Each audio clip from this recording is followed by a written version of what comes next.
नमस्कार दर्शकों, MP social India news में आपका स्वागत है। हम आपको लिए चलते हैं आज की ताजा खबरों की ओर। एक ऐसा गांव जो विघ्नहर्ता की स्थापना से डरता है। 100 साल में नहीं स्थापित की प्रतिमा। मान्यता, गणेश उत्सव मनाने पर शुरू हो जाता है मौत का सिलसिला।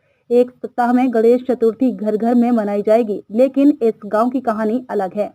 गणेश जी का एक नाम विघ्नहर्ता भी है। मान्यता है कि हर तरह के विघ्न हर लेते हैं, लेकिन इस गांव के लोगों की करीब एक सदी पुरानी परंपरा है कि ये गणेश पूजन के लिए गांव में प्रतिमा स्थापित नहीं करते। हम बात कर रहे हैं मोलताई से 80 किलोमीटर दूर बसे गांव तरोड़ा बुजुर्ग की। यहाँ के लोगों का मानना है कि गांव में गणेश जी की प्रतिमा स्थापित करने से मौत का सिलसिला शुरू हो जाता है। अजब लोग गजब परंपरा में आज इसी गांव की बात। क्यों डरते हैं गांव के लोग, जानिए पूरी कहानी। तरोड़ा बुजुर्ग में लगभग 250 घरों की बस्ती है। यहाँ 2200 लोग रहते हैं। गांव में मुख्य काम खेती और मजदूरी है। इस गांव में गणेश पूजन न करने की विचित्र परंपरा है। ऐसा जानकर आपको ये भ्रम हो सकता है कि इस गांव के लोग या तो कम धार्मिक हैं या नास्तिक हैं। ऐसा कतई नहीं है। यहाँ के लोग बेहद धार्मिक हैं। गांव में हर साल धूमधाम से दुर्गा उत्सव मनाया जाता है, लेकिन गणेश उत्सव मनाने पर पूरी तरह प्रतिबंध है।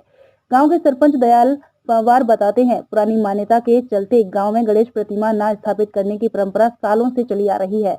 देख रहे हैं मदन ने बताया कि उन्हें उनके बुजुर्गों से यह बात पता चली थी कि गणेश प्रतिमा की स्थापना करने पर आपदा आ जाती है, जानवरों की मौत होने लगती है, लोग बीमार होने लगते हैं और गांव में मौतों का सिलसिला शुरू हो जाता है। इसलिए वह भी इसी परंपरा को निभाते आ रहे हैं। गांव में गणेश प्रतिमा की स्थापना नहीं करते हैं। पीढ़ी दर पीढ़ी चली आ रही है परंपरा। अनीता नागले का कहना है कि सास ने बताया था कि जब भी यहाँ गणेश जी की प्रतिमा आती है तो गांव में नुकसानी का दौर शुरू हो जाता है। इसी के चलते उनकी सास ने भी कभी गणेश प्रतिमा की स्थापना नहीं की थी। उनकी सास को यह बात उनकी भी सास ने बताई थी। इस तरह से पीढ़ी दर पीढ़ी ये परंपरा चली आ रही है। ग्रामीणों ने बताया कि भगवान गणेश की पूजा सभी करते हैं, लेकिन केवल गांव में गणेश उत्सव नहीं मनाया जाता है। उन्होंने कहा कि गांव में केवल मूर्ति नहीं बिठाने की परंपरा है, जिसको पूरा गांव निभाता आ रहा है। ग्रामीणों का कहना है कि गणेश जी रिद्धि सिद्धि के दाता हैं और प्रथम पूज्य देवता हैं, लेकिन गांव की परंपरा के चलते उनकी स्थापना नहीं की जाती है।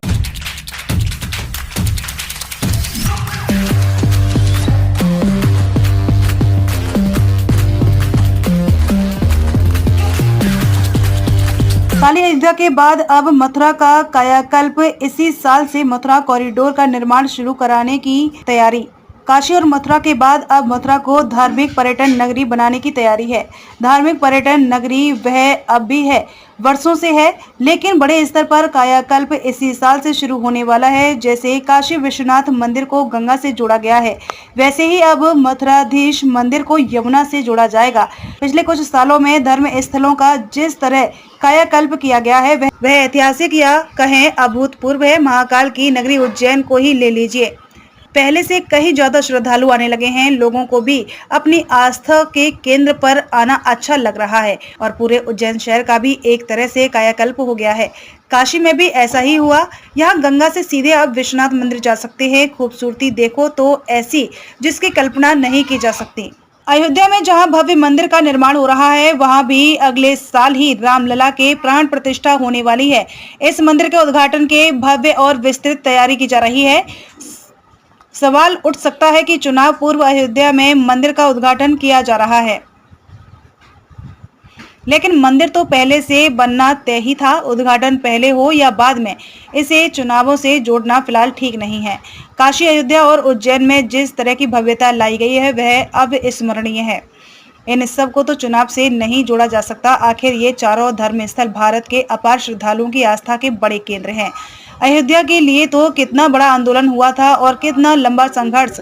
कोर्ट ने आखिर सबके पक्ष में फैसला दिया था, तब जाकर वहां मंदिर निर्माण का रास्ता खुला था। मंदिर की भव्यता भी देखते ही बनती है। यह मंदिर परिसर और ज्यादा भव्य होने जा रहा है। शहर में काफी बढ़ गया है। पहले मथुरा से वृंदावन जाना हो तो 7 किलोमीटर चलना होता था। अब तो मथुरा और वृंदावन पूरी तरह एक हो चुके हैं। मथुरा से चलो तो कब वृंदावन पहुंच गए पता ही नहीं चलता। लगता है जैसे मथुराधीश और बाल गोपाल या कन्हैया दोनों एकाएक हो चुके हैं। मथुरा मंदिर कॉरिडोर बनने के बाद अब कभी मथुराधीश कृष्ण यमुना किनारे जाकर विहार करेंगे, कभी गौपालक कन्हैया वृंदावन से आकर गया चराएंगे। यह संयोग अविस्मरणीय होगा और सुंदर भी। आज की तमाम खबरों के लिए बस इतना ही। देश दुनिया से जुड़ी हुई खबरों के लिए आप हमारी वेबसाइट www.socialindianews.in पर सर्च कर सकते हैं। साथ ही हमारे YouTube channel social India news पर आप सब्सक्राइब कर सकते हैं, लाइक कर सकते हैं, फॉलो कर सकते हैं।